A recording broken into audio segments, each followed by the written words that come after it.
গাজার ক্যাথলিক চার্চে ইসরায়েলি হামলা যুক্তরাষ্ট্রসহ বিশ্বজুড়ে নিন্দা। উপত্যকায় চালানো আগ্রাসনে আরও 94 ফিলিস্তিনি নিহত। সেনা প্রত্যাহারের পর থমথমে সিরিয়ার দক্ষিণাঞ্চল। যুক্তরাষ্ট্র সংলাপের আহ্বান জানালেও ইসরায়েলের অভিযান চালিয়ে যাওয়ার ইঙ্গিত। জাতীয় নির্বাচনে অংশ নিতে পারবে 16 বছরের কিশোর কিশোরীরা। যুক্তরাজ্য সরকারের পরিকল্পনা গ্রহণ, মিলছে ইতিবাচক সাড়া।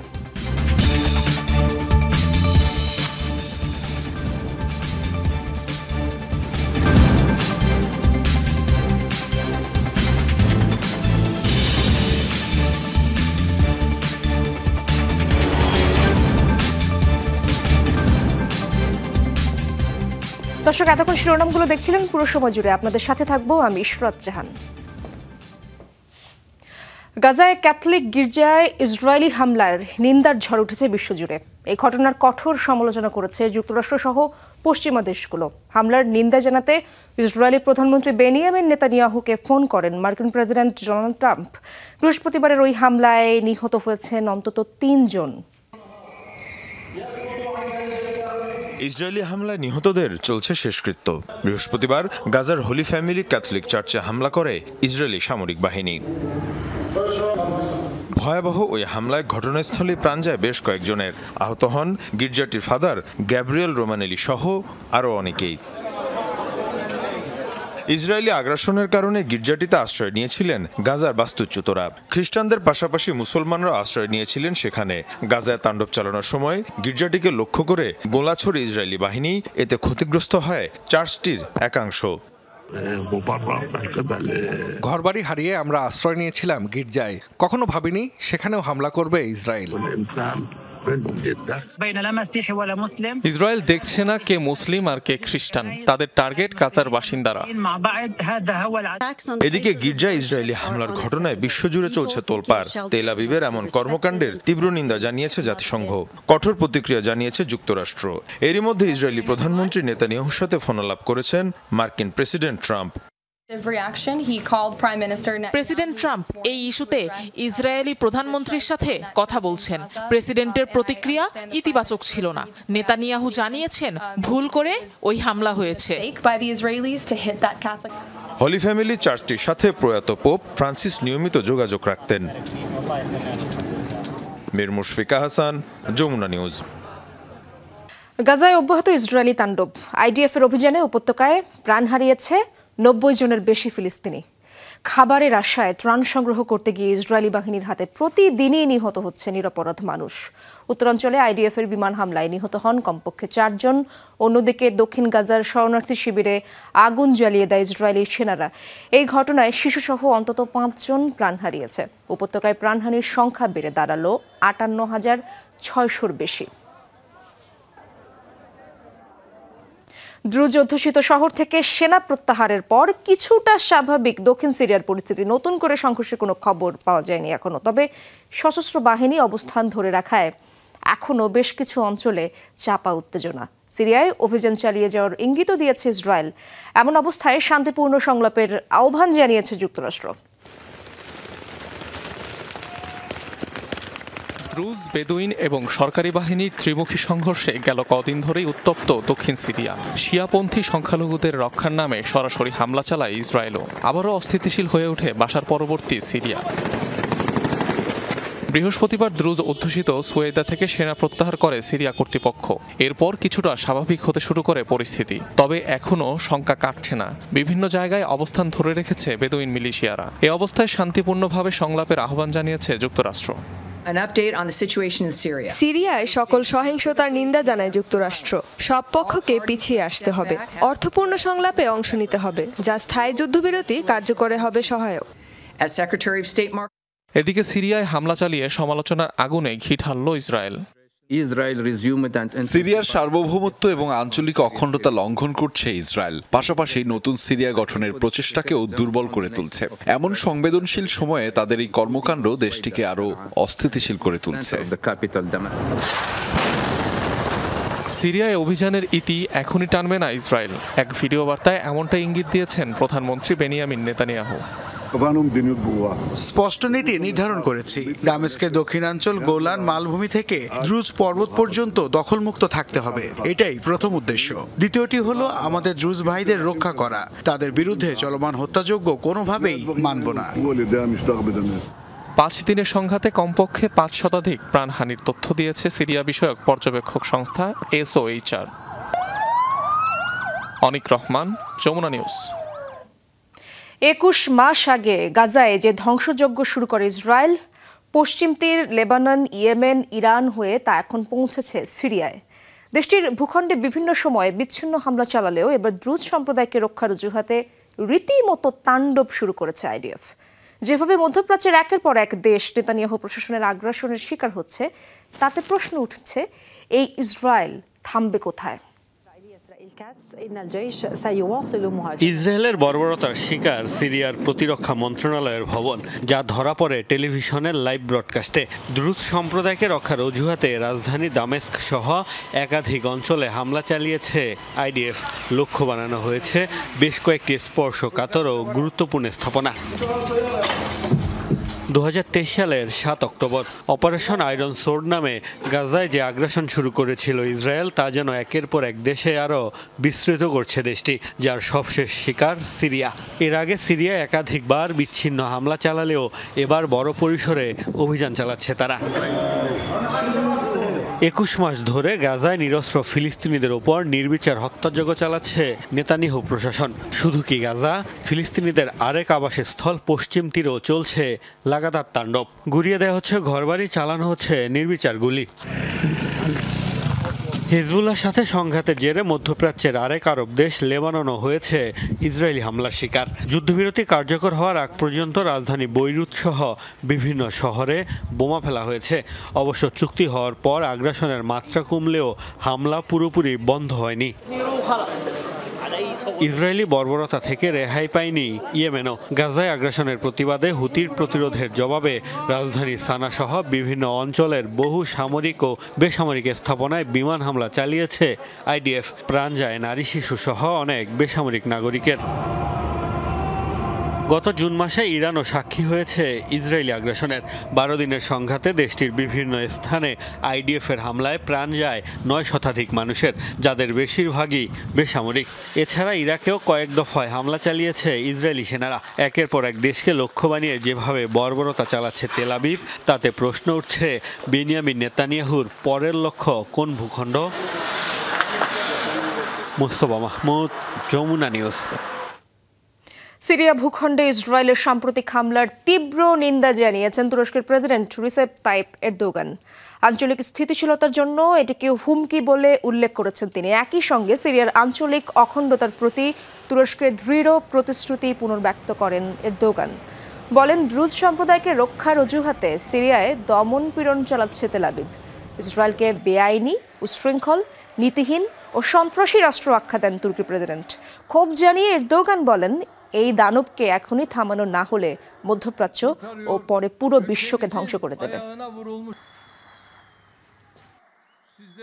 সরকার পতনের উদ্দেশ্যেই গেল মাসে ইরানে হামলা চালিয়েছিল ইসরায়েল, এমন মন্তব্য করেছেন দেশটির সর্বোচ্চ ধর্মীয় নেতা আয়াতুল্লাহ আলী খামেনি। বুধবার তার ওয়েবসাইটে এক বিবৃতি প্রকাশ করেন খামেনি। সেখানে তিনি বলেন, আক্রমণকারীদের পরিকল্পনা ছিল নির্দিষ্ট ব্যক্তিবর্গ এবং ইরানের সংবেদনশীল কেন্দ্রগুলোয় আক্রমণ। এর মাধ্যমে ইরানের শাসন ব্যবস্থাকে দুর্বল করে দিতে চেয়েছিল তেল আবিব।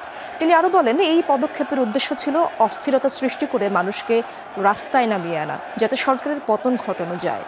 13 জুন ইরানে নজিরবিহীন বিমান হামলা চালায় IDF, যাতে প্রাণ হারান বেশ কয়েকজন শীর্ষ সামরিক কমান্ডার ও পরমাণু বিজ্ঞানী। ইয়েমেনের সশস্ত্র গোষ্ঠী হুতিদের কাছে অস্ত্র পাঠানোর অভিযোগ অস্বীকার করেছে ইরান। বৃহস্পতিবার ইরানের পররাষ্ট্র মন্ত্রণালয়ের মুখপাত্র ইসমাইল বাকাই এই অভিযোগকে ভিত্তিহীন ও ইরানের বিরুদ্ধে প্রচারণার অংশ বলে আখ্যা দেন। এর আগে বুধবার মার্কিন সেনা সদর দপ্তর অভিযোগ করে, হুতিদের উদ্দেশ্যে পাঠানো ইরানের সবচেয়ে বড় অস্ত্র চালান আটক করেছে ইয়েমেনের সামরিক বাহিনী ন্যাশনাল রেজিস্ট্যান্স ফোর্স, তাদের দাবি জব্দ করা হয়েছে 750 টনেরও বেশি উন্নত অস্ত্র, যার মধ্যে ছিল মিসাইল, ড্রোন, ইঞ্জিন, রাডার সহ নানা ধরনের সামরিক সরঞ্জাম।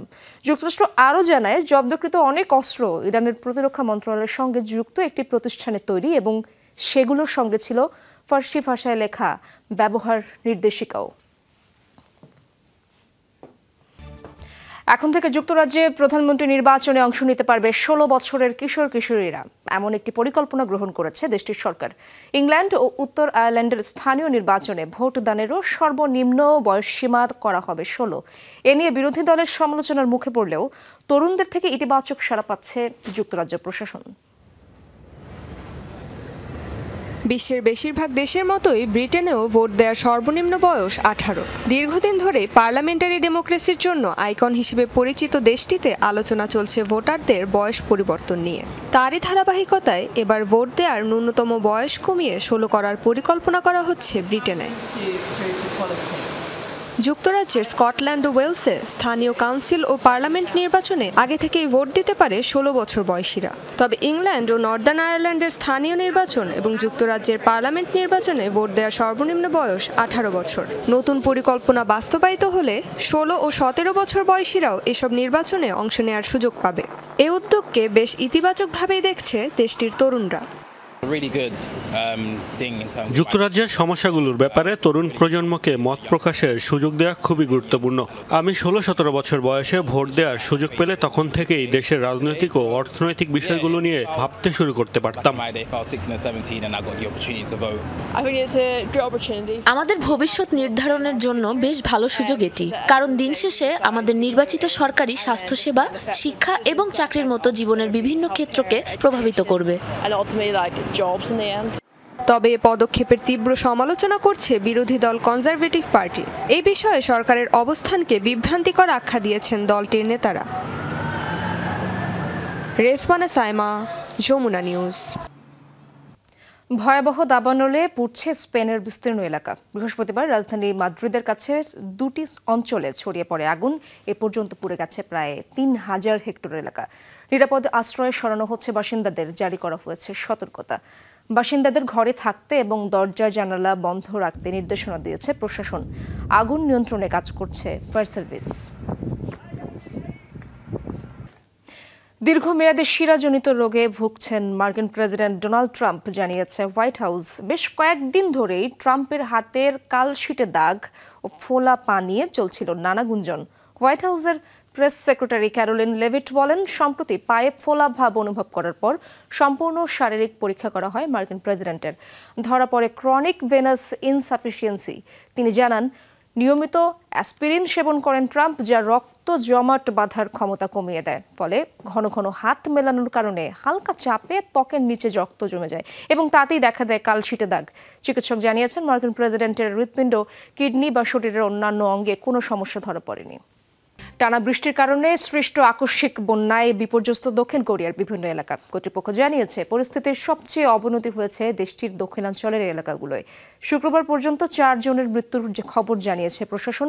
বাস্তুচ্যুত প্রায় 5000 মানুষ। কর্তৃপক্ষ বলছে, পরিস্থিতির সবচেয়ে অবনতি হয়েছে ওসান ও গুয়ানঝু শহরে। শহর দুটির বিভিন্ন সড়ক কোথাও কোথাও প্রায় 30 ফুট পানির নিচে তলিয়ে গেছে। বন্ধ রয়েছে যোগাযোগ ব্যবস্থা, বাতিল করা হয়েছে ফ্লাইট। বিভিন্ন স্থানে ভবন এবং ভূমিধসের ঘটনা হয়েছে। তবে যোগাযোগ ব্যবস্থা বন্ধ থাকায় কঠিন হয়ে উঠেছে উদ্ধার কাজ। ইউক্রেনের আরও 3টি বসতি দখল করেছে রাশিয়া। প্রতিরক্ষা মন্ত্রণালয়ের দাবি, জাপোরিঝিয়া, খার্কিভ এবং দোনেৎস্কের 3টি বসতি নিয়ন্ত্রণ নিয়েছে মস্কো। অন্যদিকে পূর্বাঞ্চলীয় দোনেৎস্কের শপিং সেন্টার ও বাজারে রুশ বিমান হামলায় নিহত অন্তত 2 জন, ক্ষতিগ্রস্ত শত শত স্থাপনা এবং গাড়ি। জবাবে রাশিয়া জুড়ে ড্রোন হামলা চালিয়েছে ইউক্রেন। 73টি ড্রোন ভূপাতিতের দাবি করেছে মস্কো। এসব হামলায় হতাহতের কোনো তথ্য পাওয়া যায়নি। যুক্তরাষ্ট্রের একটি দোকানে চুরি করতে গিয়ে হাতে নাতে ধরা পড়লেন ভারতীয় এক নারী। সম্প্রতি সামাজিক মাধ্যমে একটি ভিডিও ভাইরাল হলে ব্যাপক উত্তেজনার সৃষ্টি হয়। ভিডিওতে দেখা যায় ধরা খাওয়ার পর পুলিশি হেফাজতে ওই নারী নিজেকে নির্দোষ প্রমাণের চেষ্টা করছেন। সব পণ্যের দাম পরিশোধ করে বিষয়টি মিটিয়ে নিতে চাইলেও তা মানতে নারাজ আইন শৃঙ্খলা বাহিনী। চুরির ঘটনাটি হয় 1 মে। অভিযোগ অনুযায়ী একটি টার্গেট স্টোরে 7 ঘন্টারও বেশি সময় কাটিয়ে $1300 পণ্য সংগ্রহ করে ওই নারী। পরে কোনো মূল্য না দিয়েই দোকানটি থেকে বেরিয়ে যাওয়ার চেষ্টা করেন তিনি। এই ঘটনার প্রেক্ষিতে একটি সতর্কতা জারি করেছে ভারতীয় অবস্থিত মার্কিন দূতাবাস, যেখানে বলা হয়েছে যুক্তরাষ্ট্রের হামলা, চুরি বা ডাকাতির মতো অপরাধ করলে ভিসা বাতিল হতে পারে ভারতীয়দের। যে কোনো ধরনের অতর্কিত হামলা থেকে নাগরিকদের নিরাপত্তা দেওয়ার লক্ষ্যে বিশেষ মহড়া আয়োজন করেছে তাইওয়ান। দেশটির বার্ষিক মহড়া হানকুয়াং এর অংশ হিসেবে এই সামরিক তৎপরতার আয়োজন করা হয়। এতে হঠাৎ হামলা হলে সতর্কতা সাইরেন বাজিয়ে জনসাধারণকে নিরাপদে সরে যাওয়ার বার্তা দেয়। দোকানপাট, রেস্তোরাঁ, এমনকি সড়কে চলতে থাকা যান চলাচল বন্ধ করার প্রশিক্ষণ দেওয়া হয়। 2 দিনব্যাপী 30 মিনিট ধরে এই মহড়া চালানো হবে তাইওয়ানের বিভিন্ন শহরে। থমথমে পথঘাট, বন্ধ হয়ে গেছে দোকানপাট। কয়েক মুহূর্তের জন্য যেন স্তব্ধ তাইওয়ানের রাজধানী তাইপে। অন্য সব দিনের মতোই ভর দুপুরে শহর জুড়ে নাগরিক ব্যস্ততা। এরই মধ্যে আচমকা সাইরেন বাজিয়ে তাইপের সড়কে নামেন সেনা সদস্যরা। অপ্রত্যাশিত এই পরিস্থিতিতে দোকানপাট, পাতাল মেট্রো স্টেশন সহ নিরাপদ মনে হওয়া জায়গাগুলোতে আশ্রয় নিতে দেখা যায় জনসাধারণকে। সাধারণত যুদ্ধ পরিস্থিতিতে শত্রুদের হামলার সময় দেখা যায় এই চিত্র। তবে তাইপের এই মহড়া বহিঃশত্রুর হামলা থেকে বাসিন্দাদের রক্ষায় আগাম প্রস্তুতি হিসাবে আয়োজন করা হয়েছে। এই অভিযানের পিছনে বেশ কয়েকটি কারণ রয়েছে, যার মধ্যে তাইওয়ানকে দখল করতে চীনের আগ্রাসনের ব্যাপারটি মুখ্য। তবে নানা ধরনের সামরিক মহড়ার আয়োজন যুক্তরাষ্ট্র, জাপান, ফ্রান্স, ব্রিটেন বিভিন্ন দেশও করে থাকে। সেসব যথাযথ নিরাপত্তার মধ্য দিয়ে আয়োজন করা হয়। 30 মিনিট ধরে চলা মহড়ায় নিরাপদ স্থানে আশ্রয় নেওয়ার নির্দেশ দেওয়া হয় জনগণকে। তাৎক্ষণিকভাবে গাড়ি থামিয়ে সরে যেতে বলা হয় সড়কে চলতে থাকা যানবাহন চালকদের। পাশাপাশি বন্ধ করতে বলা হয় রেস্তোরাঁ, বিপণী বিতান সহ সব রকম ব্যবসা প্রতিষ্ঠান। সতর্কতামূলক মহড়ায় সেনাবাহিনীর পাশাপাশি অংশ নিয়েছে জরুরি বিভাগের কর্মী সহ শতাধিক স্বেচ্ছাসেবী। যেরকম অবস্থা দেখছি, যে কোনো মুহূর্তে যে কোনো কিছু হয়ে যেতে পারে। সেজন্যই আমাদের সব সময় প্রস্তুত থাকতে হবে। আকস্মিক বিপদ মোকাবেলায় মানসিকভাবে প্রস্তুত থাকার জন্য এ ধরনের উদ্যোগ বেশ ফলপ্রসূ বলে আমি মনে করি। ক্রমেই উত্তপ্ত হচ্ছে চীন তাইওয়ান সম্পর্ক। আর তাই যে কোনো সময় অপ্রত্যাশিত হামলা থেকে নিজেদের রক্ষা করতে এ প্রস্তুতি তাইওয়ানের।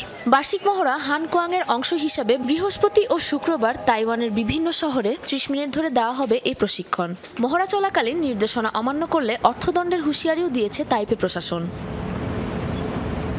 সাবরিনা নুসরাত, যমুনা নিউজ। দর্শক, এই ছিল যমুনা আইডেস্কে। এতক্ষণ যারা সঙ্গে ছিলেন সবাইকে ধন্যবাদ।